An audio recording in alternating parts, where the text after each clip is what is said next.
इस ब्रह्म ज्ञान को प्राप्त करने के लिए भगवान ने कहा कि किसी तत्वज्ञ महापुरुष की शरण में जाने से ही वो ब्रह्म ज्ञान, वो तत्व ज्ञान प्राप्त होगा।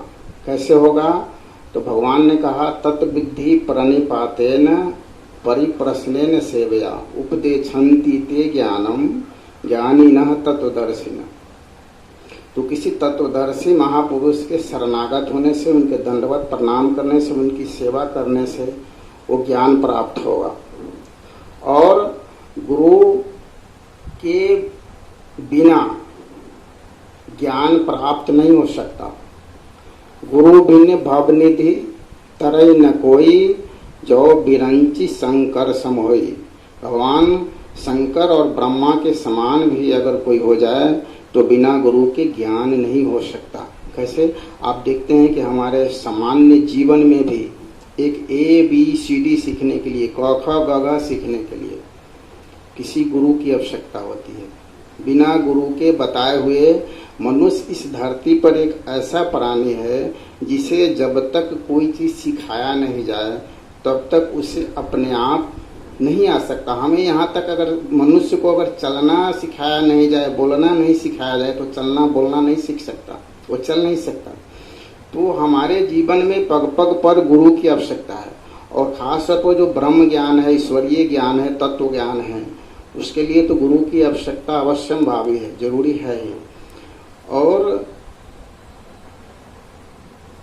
गायत्री सम कोई मंत्र नहीं, प्रेम पंथ सम पंथ, सदगुरु सम सज्जन नहीं, गीता सम नहीं ग्रंथ।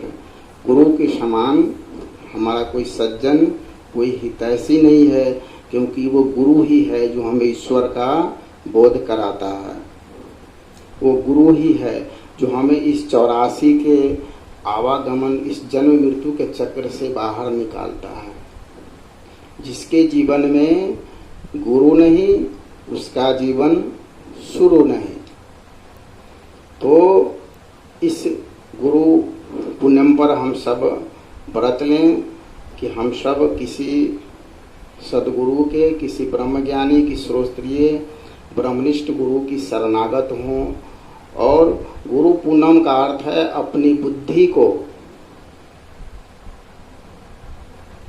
गुरु के सापेक्ष रूपांतरित कर देना, अपने मन को, अपनी बुद्धि को गुरु के सापेक्ष रूपांतरित कर देना। क्योंकि जिसका हम चिंतन करते हैं, जिसका अनुकरण करते हैं, जिसकी पूजा करते हैं, उसके सद्गुण, उसके सद्विचार हमारे अंदर समाहित होते हैं, हम वैसा ही बन जाते हैं।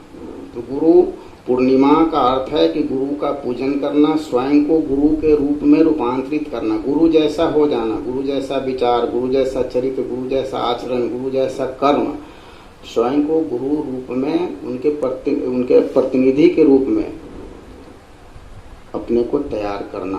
तो इस अपने जीवन में जो कुछ भी है वो सब गुरु की कृपा है। अपना पुरुषार्थ तो बिल्कुल नगण्य है, कुछ भी नहीं है।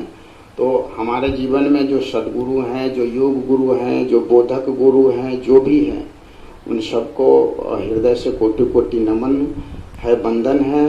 क्योंकि ऐसा कहा गया है कि कोई लाख सारों वेद, सभी शास्त्र, उपनिषद, गीता सब कंठस्थ कर ले, याद कर ले, लेकिन अगर गुरु उसके जीवन में नहीं है, गुरु भक्ति नहीं है, तो उससे ज्ञान नहीं हो सकता।